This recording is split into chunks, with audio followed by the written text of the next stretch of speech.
আল্লাহ তাআলা বলেন ওয়ামা আনফাকতুম মিন শাইইন ফাহুয়া ইউখলিফুহু ওয়া হুয়া খায়রুর রাযিকিন। যে দান করে, দান করলে যে ঘাটতি হয় আল্লাহ তাআলা এই ঘাটতিটাকে রিপ্লেস করে দেয়, রিপ্লেস করে দেয়। বিষ্ণু ইসা ইসলাম বলেছেন মা নাকাসা মালু আবদিন মিন সাদাকা।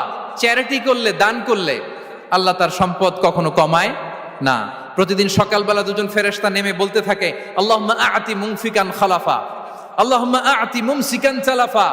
ফেরেশতা দুজন বলে আল্লাহ, যে দান করলো, দানের কারণে যে ঘাটতিটা হলো এটা তুমি মেক আপ করে দাও, এটা তোমার পক্ষ থেকে বারাকা দিয়ে রিপ্লেস করে দাও। আর যে ধরে রাখলো, কৃপণতা করলো, ওর সম্পদকে আল্লাহ তুমি ধ্বংস করে দাও। আমরা যেন দান করি।